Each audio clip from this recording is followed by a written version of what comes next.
राम देव भगवान, अल्लाह खुदा, ईश आदि नाम एक ही शक्ति के हैं। वो कैसा है, कहां है, कैसे मिलता है, किसने देखा है? ये प्रश्नवाचक चिन्ह पूर्ण रूप से हटाने के लिए अवश्य सुनिए जगत गुरु तत्वदर्शी संत रामपाल जी महाराज के अमृत वचन, सर्व पवित्र धर्मों के पवित्र शास्त्रों के आधार पर। पुण्यात्माओं, जैसे गुरु ग्रंथ साहिब क्या है, ये तो एक विधान है भगवान का, और उस विधान को मेंटेन करने के लिए राजा की आवश्यकता होती है, संत की। तो जैसे हमारा विधान बना के छोड़ दिया और कोई प्रधानमंत्री राष्ट्रपति कोई बने नहीं, और यूं कहे जाके इस विधान को राष्ट्रपति मान लो, तो सब आप अपनी डफली बजाओगे, वो तो सारा बात बिगड़ जाएगी। तो उस विधान में जो भी नियम है उनका पालन करवाने वाले संत की आवश्यकता अवश्य पड़ेगी, और तब ये धार्मिकता बनी रहेगी। ये दास का एक संत होने के नाते एक सलाह है और सच्चाई है। तो अब ये कितना अंतर हो गया उसी पवित्र धर्म में। मुसलमान धर्म चला उस समय भी उसमें कोई ऐसा मांस और शराब का और तंबाकू का बिल्कुल समावेश नहीं था, और अब इसमें भी ऐसे ही बहुत बुराई कर की मांस खाते हैं और तंबाकू पीना, ये तो आम बात हो गई है। तो पुण्यात्माओं, अब ये अधर्म का नाश होगा, नास्तिकता का अंत होगा, और सब लोग धर्म की तरफ चलेंगे, क्योंकि अधर्म करके सब थक चुके हैं। शराब मांस तंबाकू पी कर थक चुके हैं, लेकिन इनको कोई विकल्प नहीं दिखता, क्योंकि समाज के अंदर ये बुराई घनी करगी, और कदम कदम पर आगे साथी मिले हैं पीने और खाने वाले। तो अब ये दास जो ट्राई कर रहा है, कोशिश कर रहा है कि सबद समाज बनाए, और समाज ही बच्चे जो पुण्यात्मा हैं वही अधिक मात्रा में हो जाएंगे बीड़ी शराब मांस तंबाकू से दूर और सतभक्ति करने वाले। तो धीरे धीरे उन बुराई को हटाएंगे, अन्य को भी दूर करेंगे, वो भी देखम देखा फिर अच्छाई पर लगेंगे। जैसे देखम देखा ये बुराई सब में घर कर गई है। अब प्रसंग जो चल रहा है पुण्यात्माओं कि अब ये जो समय है ये इन 4 युगों की करीब है, सतयुग त्रेता द्वापर की और इस कलयुग की। अब ये प्राइम टाइम है भक्ति का, मोक्ष कराने का। सतयुग त्रेता द्वापर में प्राणी वैसे ही बहुत सुखी थे, अच्छी आत्माओं का जन्म होता है, तो वो जो भी भक्ति शास्त्र विरुद्ध भी कर रहे होते हैं तो भी उनको सुख होता है। तो वो ये समझ बैठते हैं कि जो साधनाएं हम कर रहे हैं इन्हीं से हमें लाभ हो रहा। जैसे ये दास पहले भगवान श्री कृष्ण, भगवान विष्णु, भगवान शंकर जी, बाबा श्याम जी, हनुमान जी, और भी जो भी देवी देवता हमारे पवित्र धर्म में हमें पूज्य बता रखे थे, सबकी पूजा करते थे। और वो अब पता चला वो तो शास्त्र विरुद्ध साधना थी जिससे लाभ हो ही नहीं सकता, और फिर भी बहुत से ढेर सारे सुख अपने जीवन में हो रहे थे। हम ये सोच बैठे थे कि इन्हीं साधनाओं से हमें लाभ हो रहा है। अब पता चला कि उन्हीं पूजाओं को करने वाले हमारे पड़ोस में, गांव में, उनके सर्वनाश हो गए। कभी बुद्धि नहीं गई कि ये भी वही पूजा करते हैं और इनका कति नाश हो गया, और हमें कैसे लाभ मिल रहा है। वो प्रारब्ध कर्म ही हमें प्रफुल्लित हो रहा था। जिनके प्रारब्ध में पाप थे वो पाप उनको कैर तोड़ रहे थे, जिनके प्रारब्ध में सुख थे, पुण्य कर्म थे, उनको फल मिल रहे थे। पूजा दोनों ही एक जैसी कर रहे थे। अब ये पता चला कि जो साधनाएं हम कर रहे थे उनके प्रतिफल से हमें कोई सुख नहीं था। ये हमारे पुण्य संस्कार थे, पिछले जन्म के संग्रहित जो प्रारब्ध बनाकर हमें दिए गए थे, वही प्रफुल्लित हो रहे थे। और एक ऐसे भी देखे हमने जो राम नाम का आसपास भी नहीं, गुट्टी लाओ, सारा दिन बकवाद करें, ताश खेल रहे, कोई राम नाम का जिक्र करे, उसका मजाक करें, और उनके ठाठ हैं, उनकी गाड़ियां चलती हैं, ट्रक चलते हैं, और वो कुछ भी ना कर रहे। तो अब पता चला तत्व ज्ञान की रोशनी में कि वो सर्व उनको प्रारब्ध ही प्राप्त है। आगे उनका भट्ठा बैठेगा एक कदम, जब तक पिछले जन्म की बैटरी चार्ज है। इन्वर्टर की। जिस प्रकार इन्वर्टर की बैटरी चार्जड है और फिर चार्जर लगा नहीं रखा, तो वो जब तक उसकी अक्षमता है उसके अंदर वो चलती रहेगी, काम करती रहेगी, और फिर एक ही दम वो सब डाउन होगी बैटरी, सब लाभ बंद हो जाएंगे। ठीक इसी प्रकार जिन पुण्यकर्मी प्राणियों के पिछले पुण्य उनके साथ हैं, आज वो कति सुखी दिखाई देते हैं और वो भक्ति भी ना करते, वो भक्ति भी नहीं करते और करते हैं तो शास्त्र विरुद्ध कर रहे हैं, और वो फिर भी सुखी नजर आते हैं। तो उनको ये भ्रम हो चुका है कि हम जो पूजाएं करते हैं ये हमारी इस भक्ति के प्रतिफल में मिल रहे हैं, तो ये उनकी भूल है। इसी प्रकार सतयुग त्रेता द्वापर में सभी प्राणी, वो बहुत पुण्यकर्मी प्राणियों का जन्म उन युगों में होता है, तो उनके पूर्व जन्म के संस्कारों से उन्हें फल लाभ मिलते रहते हैं। वो सोचते हैं हम सुखी हैं इसी साधना से, तो उनको कोई कहे कि ये पूजा छोड़कर ये करो, वो नहीं मानते। दूसरा कारण उस समय क्या रहा कि उस समय शिक्षा नहीं थी। शिक्षा के अधिकारी केवल एक ब्राह्मण वर्ण के व्यक्ति होते थे, वही पढ़ते थे, वही अपने बच्चों को शिक्षा देते थे आध्यात्मिक ज्ञान की। संस्कृत के पढ़ने का किसी को अलाउड नहीं करते थे। वैसे पाठशालाओं में पढ़ा जरूर जाता था, लेकिन अध्यात्म मार्ग का ज्ञान उनको नहीं दिया जाता था, ना उनको अधिकार होता था सदग्रंथों को पढ़ने का। जैसा भी वो बताते थे उसी आधार से वो केवल क्रिया ही करते थे। गुरुजी ने जो मार्गदर्शन किया उसी तरह वो क्रियाएं करते रहे। और दूसरा ये था कि उस समय एक वेदों को ही आधार मानकर ज्ञान दिया जाता था, अन्य कोई शास्त्र या कोई विचार कोई व्यक्त नहीं करता था। कोई शास्त्र सदग्रंथ अन्य नहीं था वेदों के अतिरिक्त, तो उनको कोई शंका संशय नहीं था।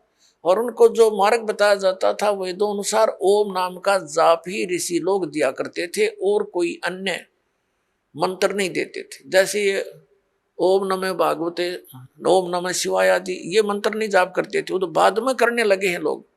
तो केवल ओम नाम का जाप और 500 यज्ञ ये ऋषि जन करते और करवाते थे।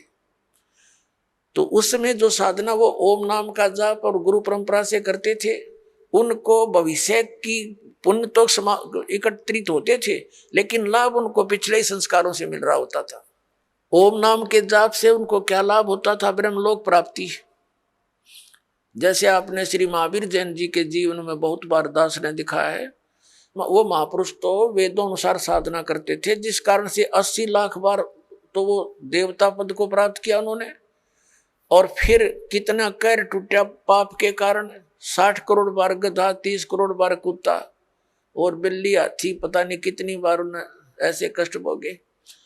तो ये विधान है यहाँ के भगवान का। तो सतयुग त्रेता द्वापर में कोई भी प्राणी परमात्मा के इस ज्ञान को ग्रहण नहीं कर सकता। कोई ये कहे कि ब्रह्म से ऊपर भगवान है, और कोई ये कहे कि श्री कृष्ण और राम से ऊपर कोई शक्ति है, विष्णु और ब्रह्मा से ऊपर शक्ति है, तो सतयुग त्रेता द्वापर में लोग नहीं मानते, क्योंकि वो स्वयं सुखी होते। और इन कलयुग में क्या है, इस काल न करी थी हेरा फेरी हमारे साथ। क्या हेरा फेरी की थी कि परमात्मा से कहा था कि जब तुम्हारा वो प्राइम टाइम आवेगा कलयुग में पार करने का, तो उससे पहले मैं अनेकों पंथ अनेकों मजहब बना दूंगा, सबको भ्रमित करवा दूंगा, मंदिर मस्जिद गुरुद्वारे और इन तीर्थों तक सीमित कर दूंगा, श्री राम कृष्ण देवता आदि पर पूर्ण दृढ़ कर दूंगा। और जब तेरा कोई संत आएगा, तेरा अवतार आएगा इस अज्ञान का नाश करने के लिए, तो उसकी कोई नहीं सुनेगा। इसलिए काल ने कलयुग का समय परमात्मा से मांगा था कि कलयुग में आप कितने ही प्राणी मुक्त करा लेना। परमात्मा को पता था, कबीर परमेश्वर जी को, कि सतयुग त्रेता द्वापर में ये प्राणी दुखी नहीं होंगे, इनके पुण्य इनके साथ रहेंगे, ये मेरे विचारों को कतई नहीं मानेंगे। और कलयुग में काल ने चाल चली थी कि इनको नास्तिक कर दूं, ये भक्ति चाहे ही नहीं, कोई आवे तो उनका संदेश वाहक परमात्मा का, तो ये सुना ही नहीं। जैसे पूरा चीन नास्तिक हो गया, पूरा रूस नास्तिक हो गया। काल का ये दाव था कि भारतवर्ष को भी नास्तिक कर दूं। इसके लिए इसने कौन से कदम उठाए? पहले तो बुद्ध धर्म की शुरुआत की। बुद्ध धर्म के ऊपर परमात्मा ने दया करी, आदि शंकराचार्य को भेजकर उस बुद्ध धर्म को बंद किया और अपना धर्म चला दिया। काल भगवान ने उसको भी ग्रिप कर लिया। उसने श्री कृष्ण, श्री राम, श्री शंकर जी को सुप्रीम पावर बताकर हमारे ऊपर ये पूरी साधनाएं थोप दी और फिर साथ में ये तीर्थों और ये धामों की पूजाओं पर लगा दिए, बंदरों की पूजाओं पर।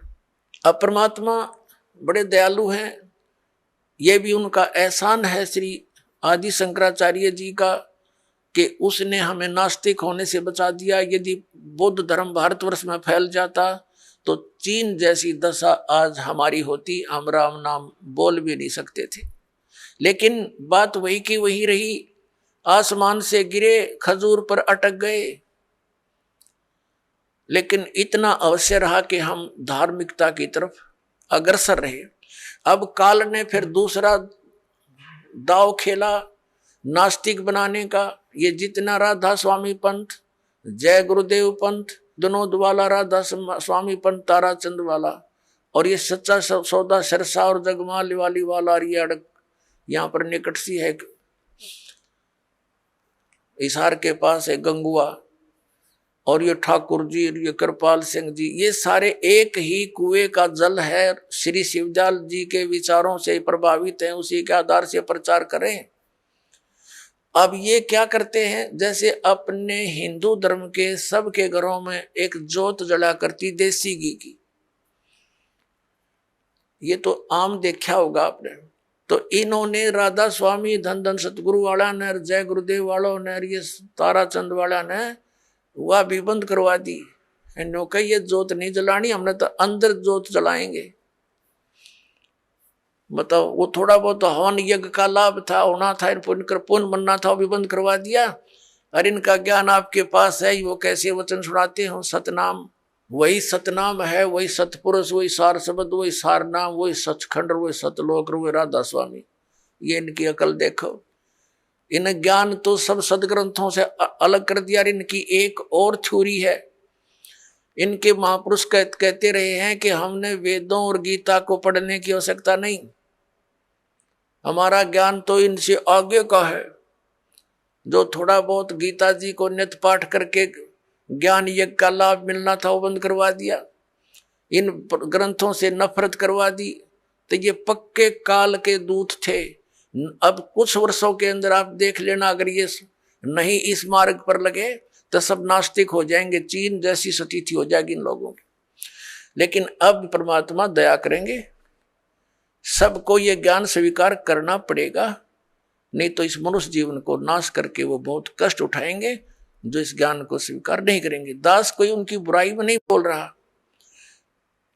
इस दास को ये पता चल गया कि हम एक पिता की संतान हैं, और यहाँ का जो काल भगवान है वो नहीं चाहता कि इनको यथार्थ ज्ञान हो। सदग्रंथ हमारे पास है और गुरु हमने बना रखे। हमारे हिंदू धर्म के गुरु हमें नहीं बता पाए सदग्रंथों में क्या प्रमाण है, इसके विरुद्ध लोक वेद सुनाकर हमारा बट्ठा बैठा दिया इन्होंने। तो दास का उद्देश्य सभी पुण्यकर्मी प्राणियों से है, यही है कि आप जी सच्चाई को ग्रहण करें, पूरा अच्छी तरह जांच करें जो दास शब्द बोलता है, और फिर इस तत्व ज्ञान को ग्रहण करें और अपना कल्याण करवाएं। तो पुण्यात्माओं, प्रसंग चल रहा है कि ये वो समय है, अब इस अधर्म का नाश होगा और धर्म का विकास होगा। धर्म और धार्मिकता शास्त्र अनुकूल साधना करने से ही ऊपर उठेगी। अभी तक हम शास्त्र विधि को त्याग कर मनमाना आचरण कर रहे थे, जिस कारण से हमें भगवान से मिलने वाला लाभ नहीं प्राप्त हुआ, और हम भगवान को भूलकर फिर हम स्वयं अपना लाभ प्राप्त करने के तरीके खोज लिए। जैसे किसी को टेंशन होगी तो वो गुट्टी लगाने लग गया, शराब पीने लग गया, टेंशन खत्म करने के लिए। जो निर्धन है वो पहले संतों के पास जाते थे, परमात्मा की विधि प्राप्त करते थे, संकट निवारण के लिए भी संतों के पास जाते थे। तो उनको जो साधना बताते थे, जो सही संत होते थे, तो उनको उनसे राहत मिलती थी। तो फिर वो व्यक्ति परमात्मा पर दृढ़ रहते थे। अब हम क्या करते हैं, संतों के पास जाते हैं, वो हमें साधना विधि बताते हैं, उनके द्वारा बताई साधना विधि को हम खूब तसल्ली से करते हैं, लेकिन राहत कुछ मिलती नहीं। तो हम दूसरे के पास जाते हैं, वहां से भी इसी प्रकार उनके द्वारा बताई साधना को हम करते हैं, फिर कोई लाभ नहीं होता। तो लास्ट में फिर हम क्या सोचते हैं, स्वयं ही धनी बनना चाहते हैं। टेंशन बुलाने के लिए तो गुटी लाने लग गए, दूना पाप कर लिया इकट्ठा, और फिर धनी बनने के लिए रिश्वत, मिलावट, चोरी, ठगी, ये बकवाद शुरू कर दी।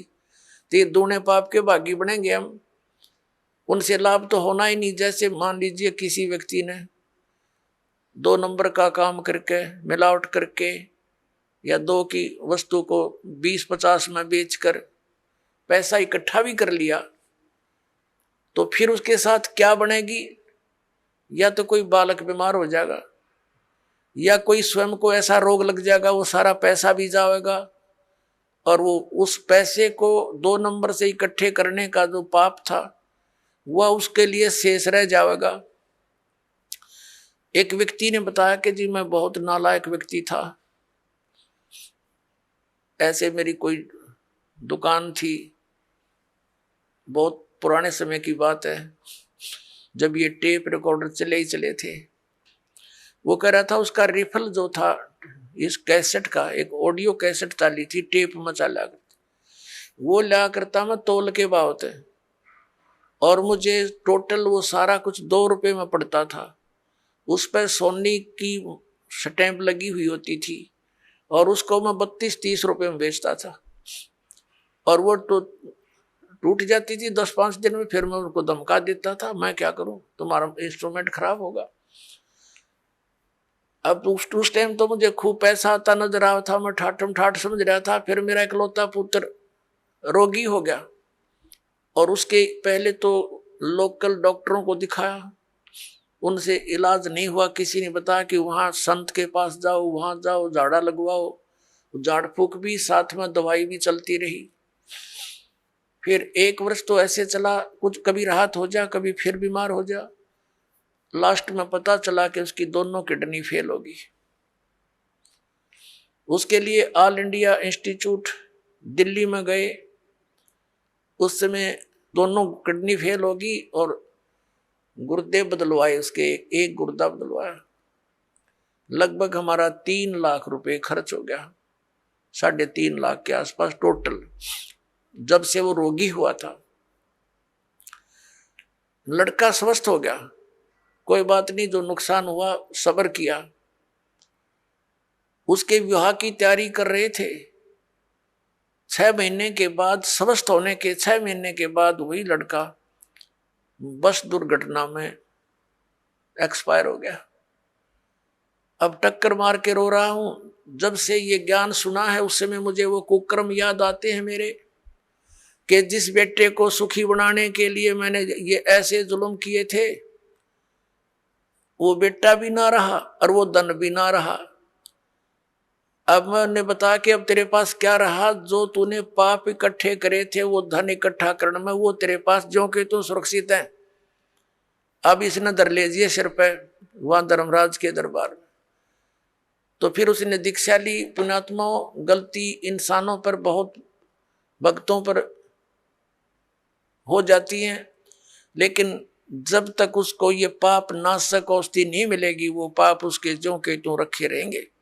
तो कबीर परमात्मा दयालु हैं, उनको ये मालूम है कि ये बच्चे काल से भ्रमित ये ऐसी गलतियां कर रहे हैं, वो दयालु हैं। जैसे पुण्यात्माओं, जब तक आपको ये ज्ञान नहीं होता और आपने जो भी गलती कर दी वो अक्षम्य है, माफ करने योग्य है, और अब ज्ञान होने के बाद बकवाद करोगे तो फिर आपको अक्षमा नहीं होगी। जैसे बच्चा अबोध होता है, छोटा सा बालक होता है, पालने में झूल रहा है, और उसने टट्टी पेशाब दोनों कर दिए और सब कपड़े भी खराब कर लिए, हाथ पैर भी ऐसे खराब कर लिए। माता आती है, वो देखती है कि इसने सारा कुछ बिगाड़ दिया काम, लेकिन वो उसे अक्षुब्ध नहीं होती, नाराज नहीं होती। उसको मालूम है कि इसको पता नहीं। उसको नवावेगी, धोएगी कपड़े, स्वच्छ कपड़े पहनावेगी, प्यार करेगी, फिर दूध पिलावेगी। और फिर सुलावेगी। और जब वो बच्चा बड़ा हो जा और वो कितने कपड़ा में बैठ के टट्टी कर दे, उसका दो धरेगी दड़ाक और बाहर पटकेगी, हन्नू कहेगी ला दो गई ना अपने आप। तो ऐसे पुण्यात्माओं, जब तक हम अबोध हैं, हमें यह ज्ञान प्राप्त नहीं हुआ, तब तक तो हम ऐसे थे, गलती करके हम अपने पापों से सने पड़े हैं। तो ये परमात्मा कबीर जी दयालु हैं, ये अपने बच्चों को धोएंगे। इन पाप नाशक दवाई है मालिक के पास, इनके पास एक मंत्र है जो दास आपको देगा, आपके सभी पापों का नाश कर देंगे, आपके प्रारब्ध के पापों का भी नाश करेंगे, आपके संचित पापों का भी नाश इस मंत्र से होगा। जैसे फसल में पहले खरपतवार हो जाता था तो उसका कोई विकल्प नहीं था, कुछ एक तो कसोले कस्सी से उसको थोड़ा बहुत खुरच देते थे, वो फिर भी हो जाता था। जब फसल बड़ी हो जाती थी तो उसका कोई विकल्प नहीं था, वो साथ ही पला करता था फसल के। अब एक ऐसी मेडिसिन खोज होगी है कि उसको फसल में डाल दिया जाता है तो खरपतवार का नाश कर देती है, फसल को हानि नहीं करती। इसी प्रकार ये मटेरियल यानी ये केमिकल और ये साल्ट पहले विद्यमान थे लेकिन खोज नहीं थी। इसी प्रकार ये मंत्र परमात्मा ने पहले ही हमारे सदग्रंथों में विद्यमान कर रखे थे, ये हाथ नहीं लगे थे। अब इसकी खोज होगी, इस दास के पास उपलब्ध है, और इसे सब पाप नाश हो जाएंगे और आपके पुण्य शेष रह जाएंगे। और हम तभी परमात्मा प्राप्त कर सकते हैं जब हम पाप रहित हो जाएंगे। और यहाँ का विधान है ब्रह्म परब्रह्म ब्रह्मा विष्णु महेश और अन्य देवताओं का जैसे कर्म करोगे वैसा ही फल मिलेगा। पाप आपके अलग लिखे जाते हैं, पुण्य अलग लिखे जाते हैं, और फल मिलता है दोनों का। पुण्यों के लिए स्वर्ग महास्वर्ग, फिर यहाँ के छोटी मोटी सुविधा, राजा या अच्छी कोई पोस्ट, और नरक ये भी पैरेलल मिलेगा। कुत्ते गधे सूअर की योनि ये भी अवश्य भोगनी पड़ेंगी। लेकिन कबीर परमेश्वर की शरण में आने के बाद आपको अब ये पापों का दंड नहीं भोगना पड़ेगा, आपके प्रारब्ध के कर्मों का भी नाश होगा जो आपको हानिकारक होगी। इसलिए तो भक्ति करते हैं हम, इसलिए परमात्मा की खोज करते हैं कि हमारे ऊपर कोई आपदा आवे तो परमात्मा हमारी रक्षा करे। और जब वो आपदा भी आ रही है तो फिर प्रोटेक्शन क्या हुआ उस साधना का जो हम करें। जैसे हमने कोई शेड या झोपड़ी मकान बना रखा है, उसका उद्देश्य क्या है कि गर्मी सर्दी वर्षा से हमारी रक्षा करे। और जिसने हमने बना रखी है झोपड़ी या मकान और वो सारा पानी भी अंदर ही आ रहा है और धूप का भी असर ऐसे पैरेलल है, तो वो कुछ भी प्रोटेक्शन नहीं आपका। आप कितने नशे में पड़े हो और सोच रहे हो महल में बैठे हो, तो सारी आपदाएं आप पर आ रही हैं, तो साधनाएं आपकी वो सत्य नहीं है, शास्त्र अनुकूल नहीं है, इसलिए आपको कोई लाभ प्राप्त नहीं हो रहा है। तो उसकी प्राप्ति के लिए आपने परम संत की खोज करनी पड़ेगी। और इन्हीं मंत्रों और साधनाओं को जो दास देता है, अन्य कोई व्यक्ति देवेगा, उससे कोई लाभ आपको प्राप्त नहीं होगा। क्योंकि अनअधिकारी से कोई भी कार्य सफल नहीं होता। जैसे एक सिंपल सी बात है, आप जी पासपोर्ट बनवाते हैं विदेश जाने के लिए, यदि वो डुप्लीकेट बना दिया जाता है तो आप भी दोषी और बनाने वाला भी अपराधी, दोनों को सजा मिलेगी। इसी प्रकार हमने जाना सतलोक, और ये पासपोर्ट बनाने का आदेश केवल इस दास के अतिरिक्त इस ब्रह्मांड में नहीं है, ये सत्कर मान लेना। और इसके अतिरिक्त जो भी कोई नाम दान साधना दे रहा है वो शास्त्र विदिता का मनमाना आचरण है उनका, और वो डुप्लीकेट नाम दे रहे हैं, उनसे कोई लाभ आपको नहीं होना। और इन मंत्रों को भी यदि इस दास से कोई प्राप्त कर चुका है और वो दुष्ट आत्मा स्वयंभू संत बनकर उनको आगे दान कर भी रहा, तो डुप्लीकेट पासपोर्ट बना रहा है वो, उससे भी आपने बचना है। इसी कहते ये काल हमारा भट्ठा बंटवाता है, ये पैरेलल खड़ा कर देता काल के दूतों को। भगवान आए थे, एक कबीर पंथ चला था, उसके बाद काल ने 12 कबीर पंथ चला दिए, सबको भ्रमित कर डाला। परमात्मा कबीर जी वाली एक भी साधना उन पंथों में नहीं, नाम कबीर पंथ है। तो इससे आपने अब सतर्क रहना है। पीछे जो गलतियां हो चुकी हैं उनसे बचकर ही हम आगे सफल हो सकेंगे। वो उदाहरण भी आपको दिए जाते हैं। अपनात्मा हमारे सदग्रंथ हमारे साथ हैं, हमारे पास हैं। जैसे प्रसंग चल रहा था कि जो मंत्र आपको दिए जाते हैं ये यथार्थ जाप साधना है, सदग्रंथों में वर्णित है। और जो आपको दास साधना विधि और ज्ञान बताता है वो सूक्ष्म वेद से बताता है। तत्व ज्ञान रूपी पांचवा वेद जो है, जो सच्चिदानंद घन ब्रह्म की वाणी में वर्णित है, उसके आधार से आपको ज्ञान देता है। तो उसके अंदर कंप्लीट ट्रीटमेंट है, यो पूरा कोर्स है। जैसे आप जी ने पवित्र हिंदू धर्म के धर्मी पुरुषों ने, भक्तों ने, बहनों ने पुराणों को खूब पढ़ा है, श्रीमद् भगवत गीता को भी पढ़ा है। श्रीमद् भगवत गीता में केवल एक मंत्र है, ओम, 8वें अध्याय के 13वें श्लोक में, वो ब्रह्म का मंत्र है। ओम इति एकाक्षरम ब्रह्म व्यवहारण माम अनुस्मरण ये प्रयाति तजन देहम स याति परमाम गतिम। उसका भावार्थ ये है कि गीता ज्ञान दाता ये ब्रह्म है, श्री कृष्ण जी में प्रवेश करके बोल रहा है। ये कह रहा है कि मुझ ब्रह्म का केवल एक ओम मंत्र है, नथिंग एल्स, ये एक अक्षर है। और इसका उच्चारण करके सिमरण करता हुआ जो शरीर त्याग कर जाता स याति परमाम गति, वो ओम से मिलने वाली जो परम गति उसको प्राप्त होता है।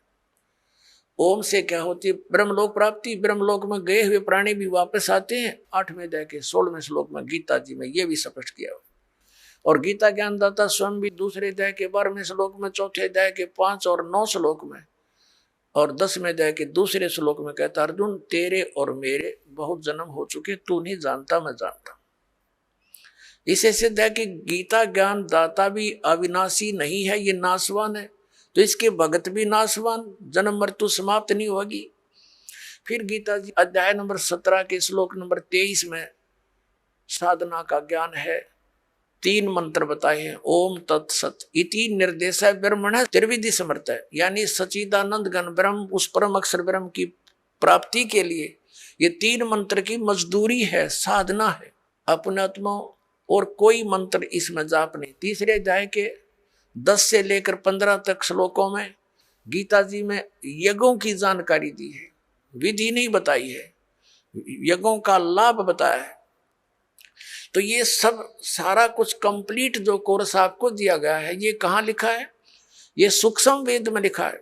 पुराणों के अंदर आप जी पढ़ते हो, कहीं पर हरियम नाम है, कहीं पर किलम नाम लिखा है, कहीं पर श्रम लिखा है।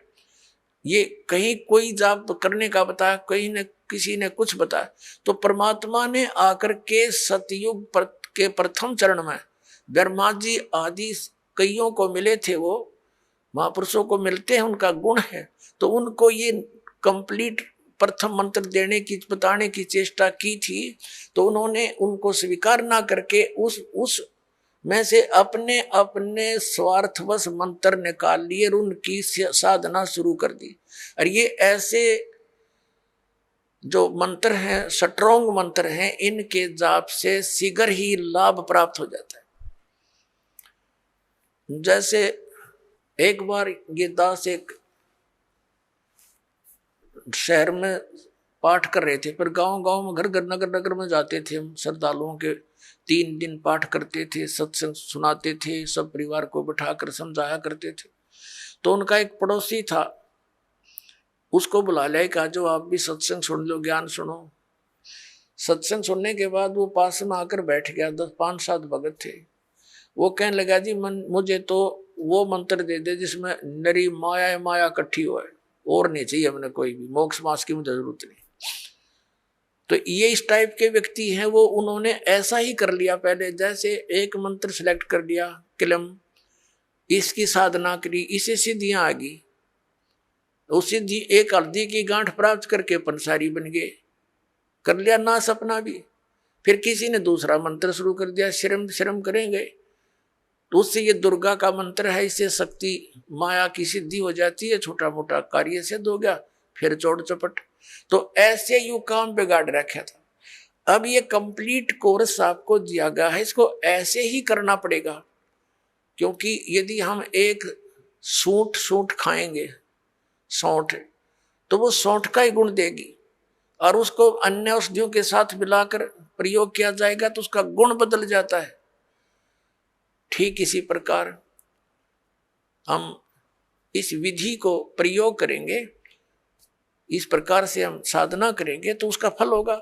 जैसे आज प्रसंग चला था कि प्रथम मंत्र भी आपको दिए जाते हैं और सतनाम के अंदर भी उन्हीं मंत्रों का कुछ समावेश है, तो कुछ भोली आत्मा ये भ्रमित हो जाते हैं कि बताओ वो नाम भी उधर भी वही है, उलट पुलट करके यहाँ दे रखे। इनमें बहुत अंतर होता है। जैसे एक आयुर्वेद में लिखा है कि शहद और घी को यदि समान मात्रा में मिला दिया जाए तो विष बन जाता है, और उसको विषम मात्रा में बनाया जाए तो वो अमृत बन जाता है। जैसे 2 चम्मच शहद और 1 चम्मच घी डाल दिया तो अमृत बन गया, और दोनों 1-1 चम्मच मिला के खा लिया तो विष का काम करता है। तो इसी प्रकार वेद को पता होता है कौन सी औषधि किस प्रकार मिलाने से ये गुण युक्त होती है। तो ये दास इस अध्यात्म मार्ग का वेद है।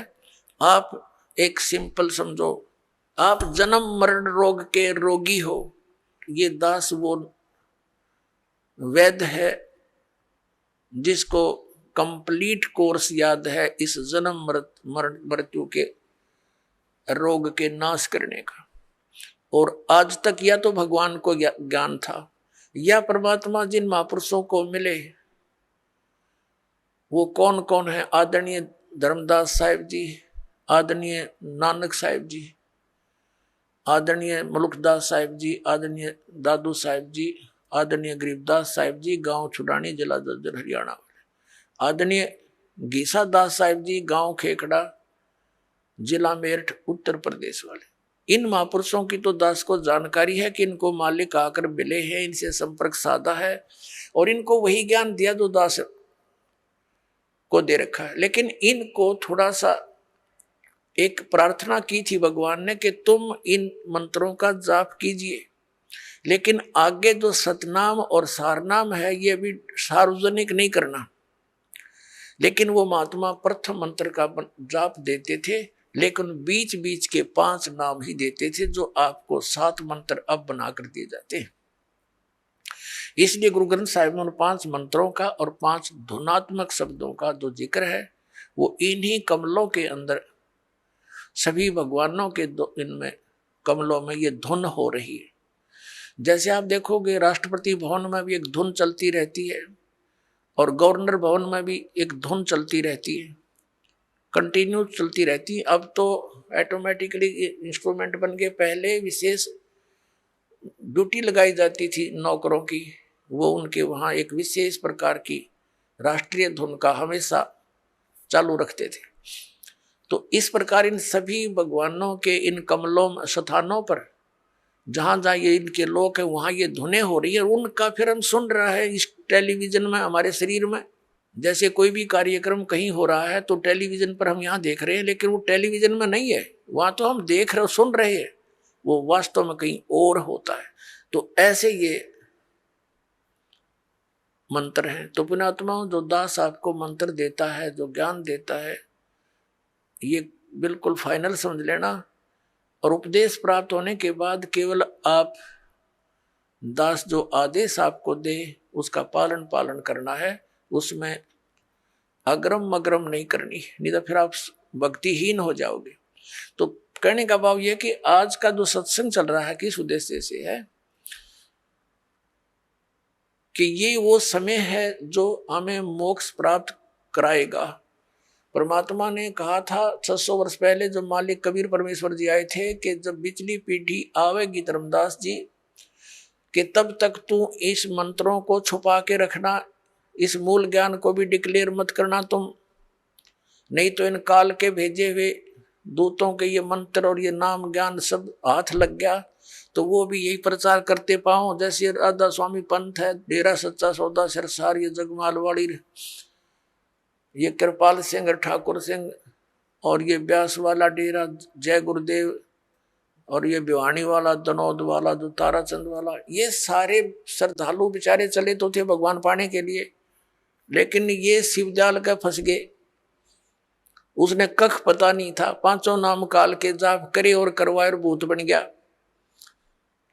और काल प्रेरणा से भोली भाली श्रद्धालु सारे ब्लाइंड फेथ करके, क्योंकि श्रद्धालु का स्वाभाविक गुण होता है वो अपने गुरुदेव पर ब्लाइंड फेथ करता है, और इसी से सफलता मिलनी थी, लेकिन उसका दुरुपयोग हो गया। बबूल के पौधे को, किक्कर के पौधे को आम का पौधा जान कर बो लिया और उसकी सिंचाई कर रहे हैं आम प्राप्ति का उद्देश्य रखकर। ये इनकी महाभूल है। पांचों नाम काल के और मोक्ष की प्रतीक्षा, देख कैसी भूल लगी है इनके। तो पुण्यात्माओं, दास का प्रयत्न ये ना समझना कि मैंने आपसे कुछ धन संग्रहित करना है ना। दास 2 रोटी खा रहा था, नौकरी थी सरकारी, जेई की पोस्ट पर विराजमान था, 2 रोटी का गुजारा बहुत ठीक चल रहा था। लेकिन जब से दास को ये पता चला, जब तक नाम देने का आदेश नहीं था तब भी दास घर घर जा जाकर समझाया करता था, गुरुजी से ला करके नाम दिलाया करता था। और फिर उन्होंने दास पर यह भार सौंप दिया, आशीर्वाद दे दिया कि बेटा तुम नाम दिया कर। तो उस दिन के बाद फिर और ज्यादा जिम्मेवारी बढ़ गई, इस तत्व ज्ञान को फैलाऊं। विरोध का भी रिकॉर्ड तोड़ दिया, काल ने क्रोथा कांड करवा दिया, इसी कारण से अत्याचार करवा दिया हमारे ऊपर, लेकिन समर्थ साथ था, कुछ बिगाड़ नहीं पाए। पिछला इतिहास देख लो, संतों भक्तों के साथ जिन्होंने जुल्म गुजारे लेकिन वह सफल नहीं हो पाए, अंत में मुंह की खानी पड़ी। और यही दशा अब इनकी हो रही है। तो पुण्यात्मा, परमात्मा का एक विधान है, क्योंकि परमात्मा कबीर जी जब आए थे उनके साथ भी बहुत कैर तोड़े थे, नकली गुरुओं ने जुल्म करवाए थे। उबलते हुए सरसों के तेल के कढ़ाई में बैठा दिया भगवान को, लेकिन कुछ बिगाड़ नहीं पाए। झेरे कुएं में डालकर ऊपर से कंकर पत्थरों से भर दिया, परमात्मा बाहर बैठे पाए। कारण क्या था? वो यही ज्ञान दिया करता जो दास आज उन्हीं का दिया हुआ आपके रूबरू कर रहा है। आज आपको क्यों स्वीकार्य हो गया? क्योंकि आप शिक्षित हैं और प्रमाण आपके समक्ष हैं। ये इंस्ट्रूमेंट, ये इंटरनेट, ये प्रोजेक्टर, ये चैनल मालिक ने आपके लिए बनवाए ना। जीव सत्तर की सोच नहीं है ये इस तरह के इंस्ट्रूमेंट बना ले। ये पहले ना बढ़ाए, आज तो 100 साल पहले कहाँ थे ये हैं? वही मनुष्य थे। अरे तो अच्छे बुद्धिमान और बहुत अच्छे नेक आत्मा थी। अब परमात्मा ने ये बुद्धि दी है ताकि मेरे बच्चे घर बैठे देख सके प्रमाणों को, और पहले शिक्षित किया आपको कि इन भ्रमित करने वाले काल के दूतों से तुम स्वयं सतर्क होकर के देखो इन सदग्रंथों को, ये क्या बता रहे हैं। इन्हीं की साक्षी लेकर के ये आपको इसके विपरीत ज्ञान दे रहे हैं। तो आज इसलिए हम सफल हुए कि आप शिक्षित हैं और साथ में भगवान का पंजा दास के साथ है। तो और उसके बिना ये कदम भी नहीं चल सकते हम इसे घोर कलयुग में। और आज हम कितने सफल हो रहे हैं? क्योंकि हमारा ज्ञान सच्चा है, हमारा भगवान सच्चा है और हम सत्य के ऊपर संघर्ष कर रहे हैं।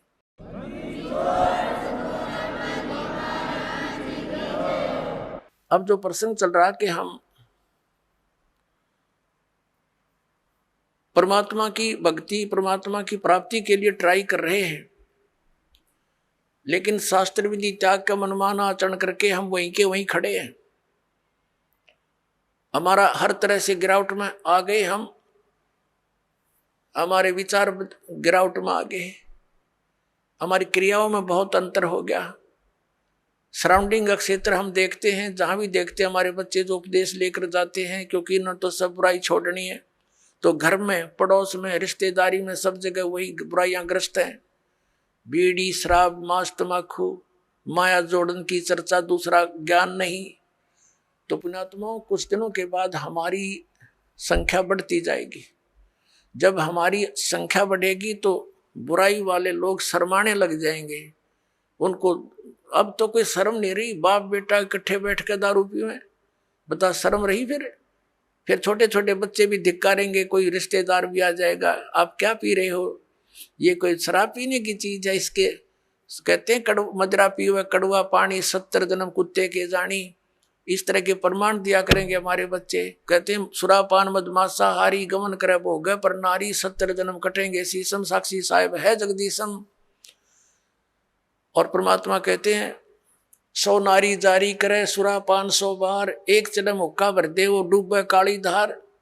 ये तमाकू के अंदर इतना दोष है कि एक पर स्त्री गमन करने वाले का 70 जन्म तक अंधा हो डोले, पर द्वारा स्त्री का खोला 70 जन्म अंधा हो डोले।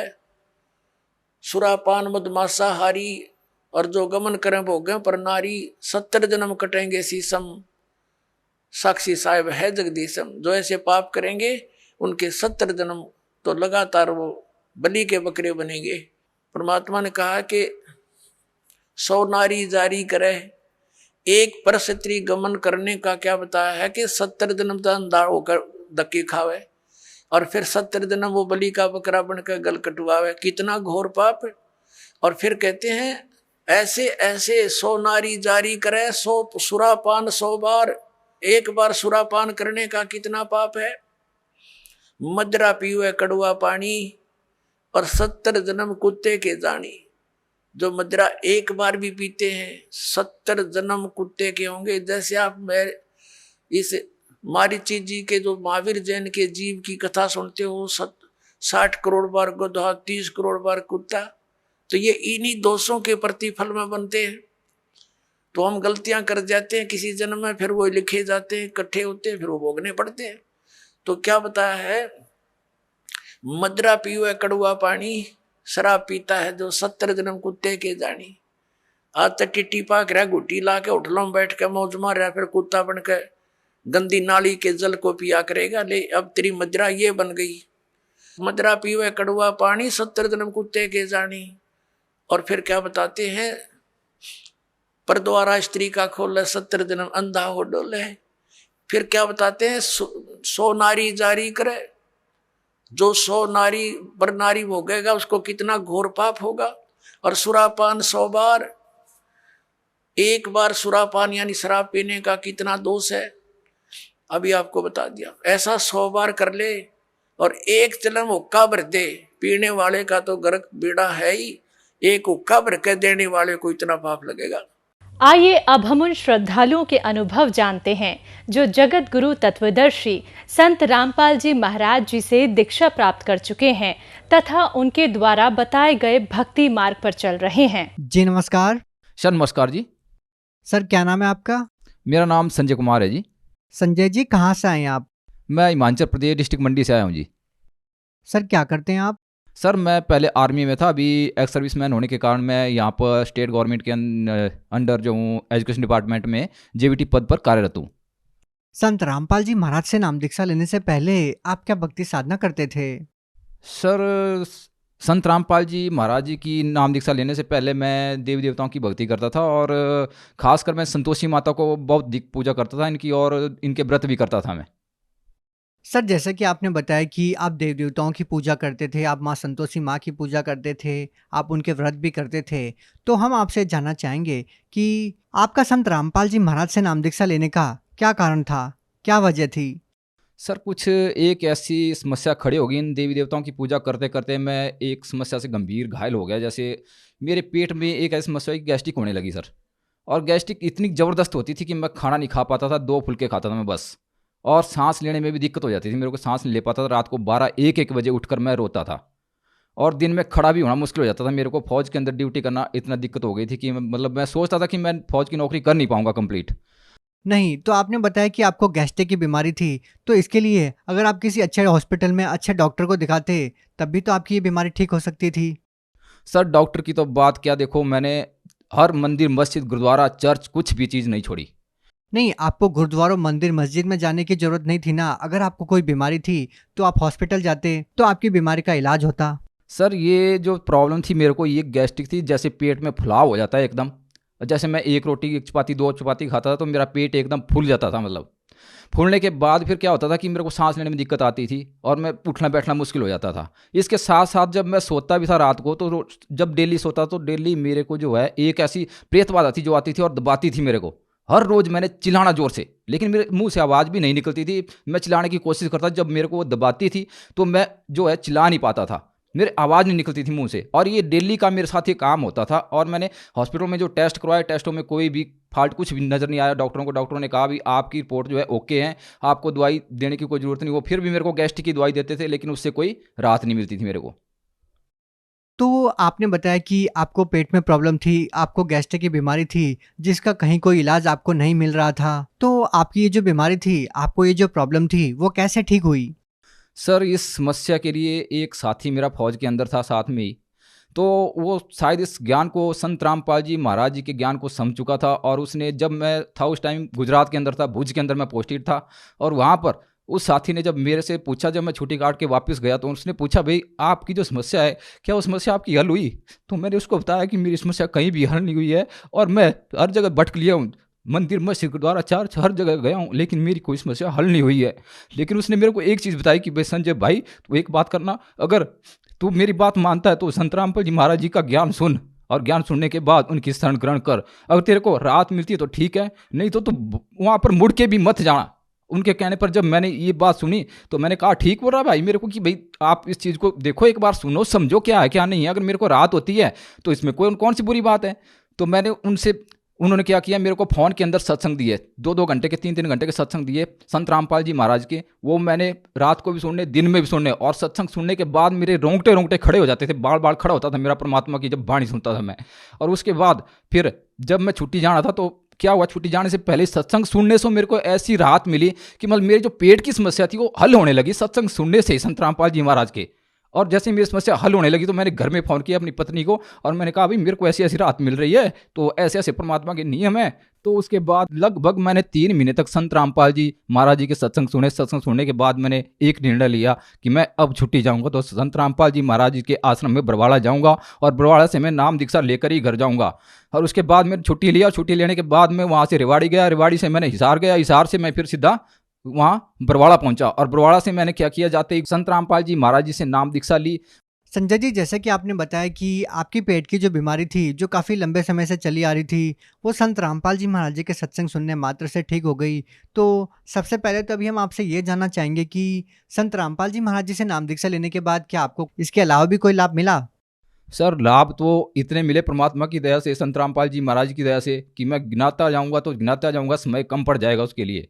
क्योंकि देखो, एक तो मेरी समस्या हल हुई जो कहीं भी नहीं हो रही थी, इस देश के कोने कोने में नहीं हो रही थी। मैं इन समस्याओं को अपनी, देखो, गवर्नमेंट हॉस्पिटल, जोनल हॉस्पिटल मंडी में, सरकारी हॉस्पिटल में दिखाया था। उसके बाद मैंने कमांड हॉस्पिटल चंडीगढ़ में दिखाया, और यह मंडी में हमारा एक मांडव हॉस्पिटल है प्राइवेट, वहाँ पर भी दिखाया मैंने, लेकिन मेरे को कोई भी राहत कहीं नहीं मिली है। उसके बाद देखो, एक तो मेरे को परमात्मा की रजा संत रामपाल जी महाराज की दया से मेरी ये समस्या हल हुई।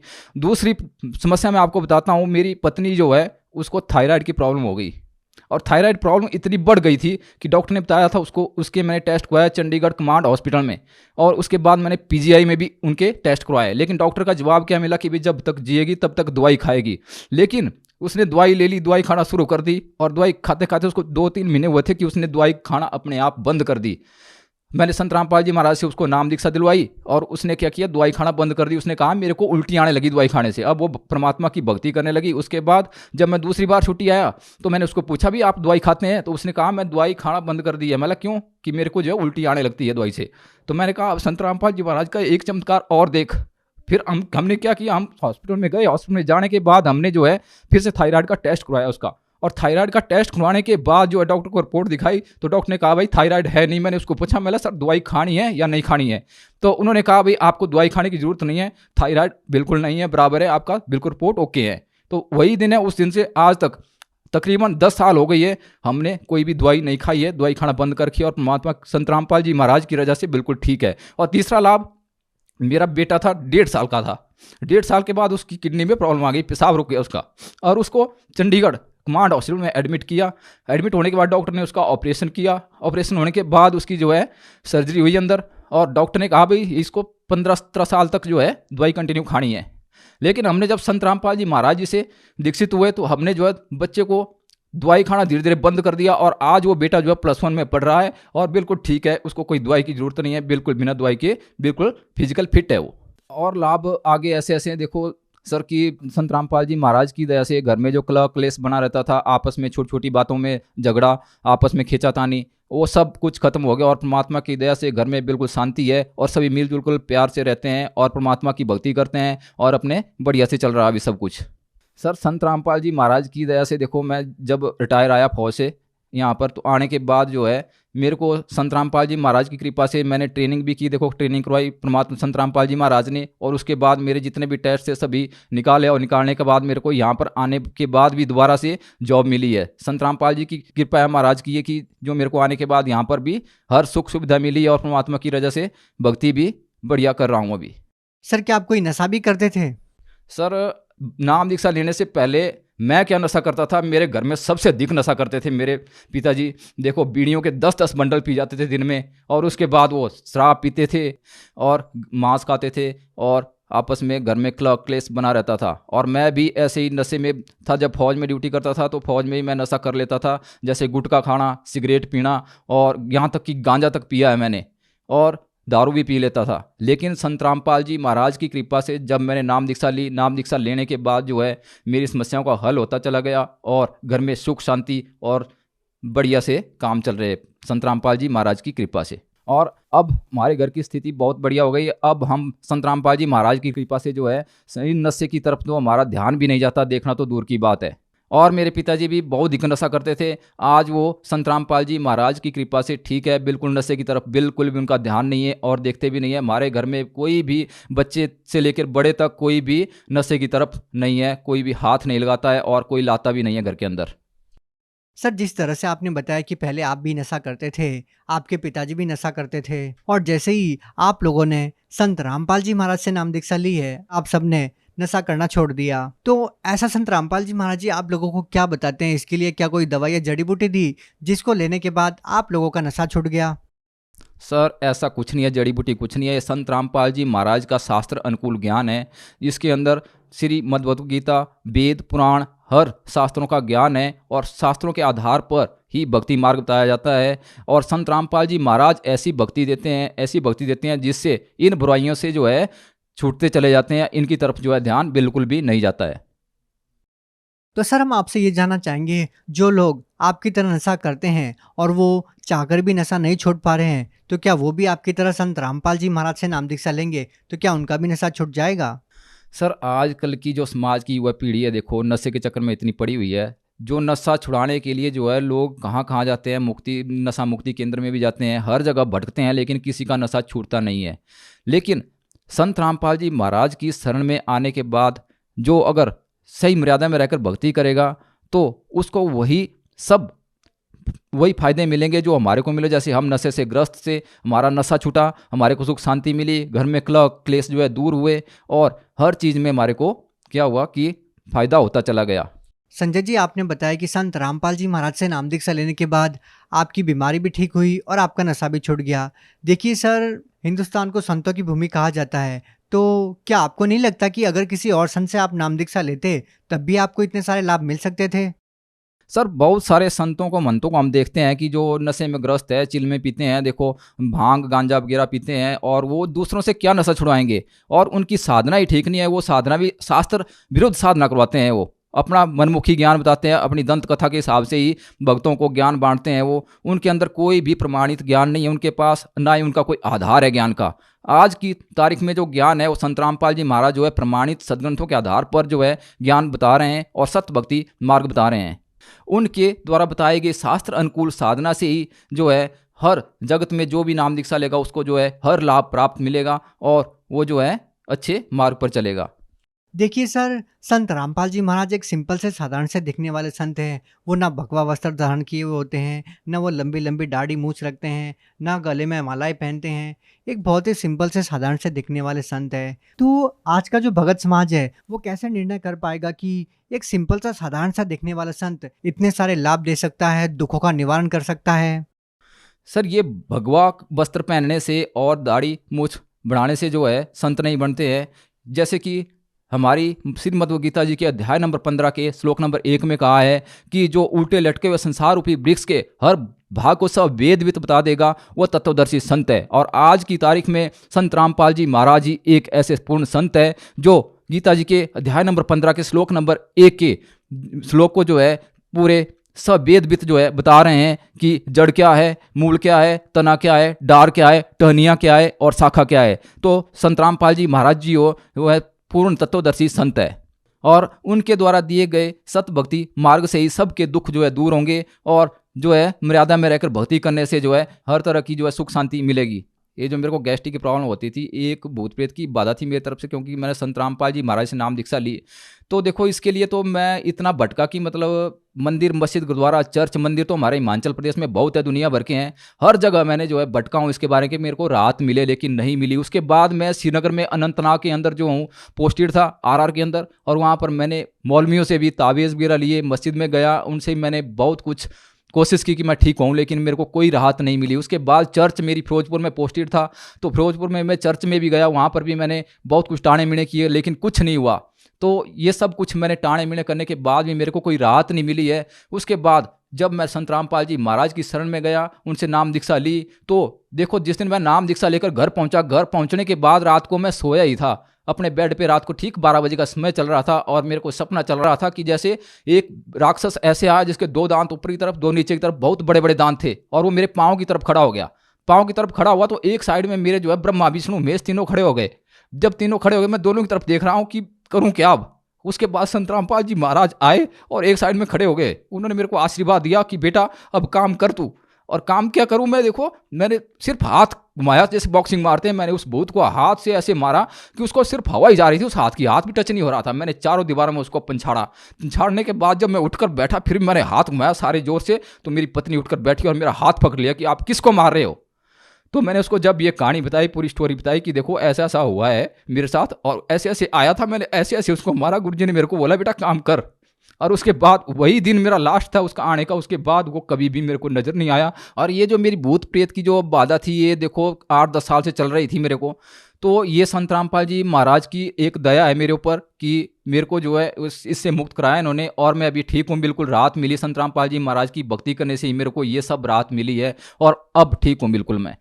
संजय जी, आपने बताया कि संत रामपाल जी महाराज ने आपकी भूत प्रेत की बाधा दूर कर दी, तो हम आपसे ये जानना चाहेंगे कि क्या संत रामपाल जी महाराज ने आप लोगों की भूत प्रेत की बाधा ठीक करने के लिए आपसे कोई पैसे भी लिए? सर मैं बताना चाहता हूँ आपको कि संत रामपाल जी महाराज जो है एक साधारण व्यक्ति नहीं है, वो पूर्ण परमात्मा के स्वरूप में आए हुए हैं। और वो सिर्फ एक आशीर्वाद मात्र देने से ही अपने भक्तों को, अपने बच्चों को जो है सुख और शांति देते हैं। उनको बिल्कुल हर लाभ मिलता है, हर फायदा मिलता है उनके आशीर्वाद मात्र से ही। और जब से मेरे को संत रामपाल जी महाराज जी ने आशीर्वाद दिया है, तब से मेरी भूत प्रेत की बाधा तो दूर हुई और घर के अंदर भी बिल्कुल सुख शांति। और अब हम अच्छे से भक्ति करते हैं परमात्मा की वजह से। घर में ऐसा कोई भी कष्ट नहीं आता है जो हमारे को हानि पहुंचा सके। संजय जी, हम आपसे ये जानना चाहेंगे कि जो लोग आज भी भूत प्रेत की बाधाओं से परेशान हैं, उन लोगों को आप क्या संदेश देना चाहेंगे, क्या कहना चाहेंगे? सर मैं उन लोगों से प्रार्थना करना चाहता हूं कि जो लोग भी भूत प्रेत इन बाधाओं से ग्रस्त है, आप भी एक बार संत रामपाल जी महाराज जी के ज्ञान को सुने, समझें और संत रामपाल जी महाराज जी की शरण को ग्रहण करें। और आपकी भी जो भी आपकी भूत प्रेत की बाधा है, जो भी आपके कष्ट है, जो भी आपकी बीमारियां हैं जो कहीं भी ठीक नहीं हो रही हैं, मैं आपको दावे के साथ कहता हूं कि आपकी ये जो समस्या है सारी संत रामपाल जी महाराज जी के एक आशीर्वाद मात्र लेने से जो है ठीक हो जाएगी और आप जो है बिल्कुल सुखी हो जाओगे और आपको अच्छा भक्ति मार्ग मिलेगा। ये जो लोग संत रामपाल जी महाराज से नाम दीक्षा लेना चाहते हैं, वो उनसे नाम दीक्षा कैसे प्राप्त कर सकते हैं? सर संत रामपाल जी महाराज जी से नाम दीक्षा लेने के लिए आप सोशल मीडिया प्लेटफॉर्म पर जाइए और वहाँ पर यूट्यूब पर या फेसबुक पर जो है आप संत रामपाल जी महाराज सत्संग को सर्च कीजिए। और सर्च करने के बाद सत्संग के नीचे जो है एक पट्टी चलती है, पट्टी के ऊपर कॉन्टैक्ट नंबर होता है, उस कॉन्टैक्ट नंबर से आप बात कीजिए। बात करने के बाद आपको नज़दीकी नामदान केंद्र पर जो है जाने के बाद आप जो है नाम दीक्षा ले सकते हैं। क्योंकि आजकल हर डिस्ट्रिक्ट के अंदर जो है जगह जगह पर संत रामपाल जी महाराज जी के नामदान केंद्र खुले हुए, आप नज़दीकी से नज़दीकी नामदान केंद्र पर कांटेक्ट करके जो है नाम दीक्षा ले सकते हैं। जी बहुत बहुत धन्यवाद आपका। सर नमस्कार।